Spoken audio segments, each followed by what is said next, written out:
Ecco, buongiorno, siamo qui in via Aquileia, appena terminata la riunione con il vice sindaco Venanzi e qua c'è il dottor Stefano Ridolfo, che sta facendo un interno di riassunto della giornata di oggi. Bene, io devo dire che sono molto soddisfatto di quanto oggi è successo, diciamo, all'interno di questa riunione in via Aquileia presso il bar Caffetteria Friuli da Luciano.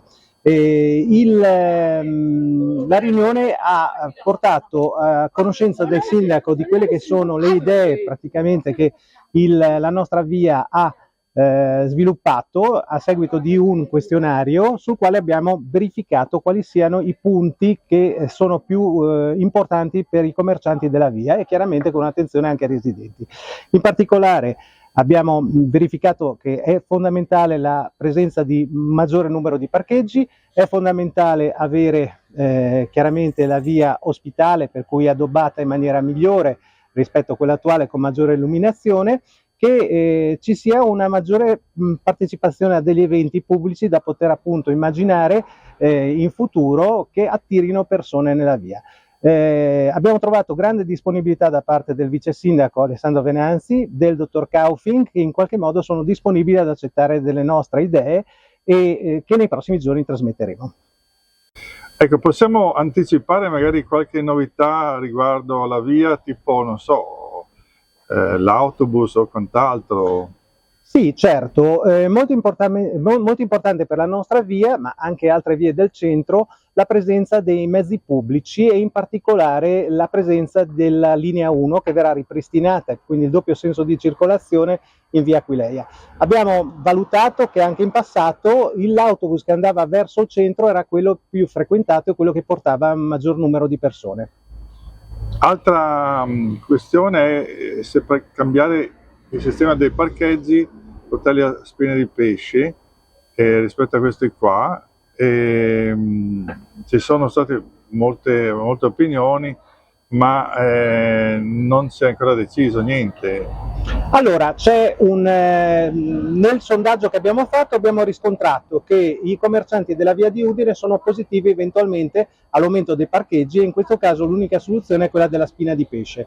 Comunque si pensa anche a delle aree park and go per in qualche modo fare dei parcheggi veloci e dare la possibilità alla nostra via di avere quello che attualmente accade nella doppia fila, cioè quello di avere un parcheggio molto rapido. Ecco, Sì, certo.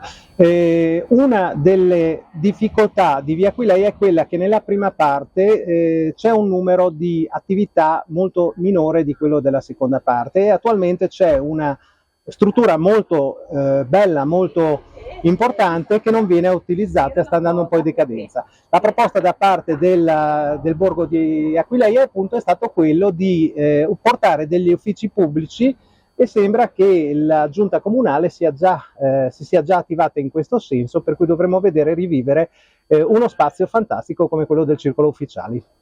E ci sarà anche la possibilità di avere maggiori parcheggi, perché anche per l'entrata in via Ungheria ci sono parecchi parcheggi liberi che però non vengono ancora utilizzati per motivi. Certo, sembra ci sia assolutamente questa volontà di studiare una soluzione per utilizzare lo spazio che ha ingresso, sempre del circolo ufficiale, che ha ingresso da via Ungheria, per aumentare il numero di parcheggi. Lì c'è uno spazio molto grande, sarebbe molto interessante.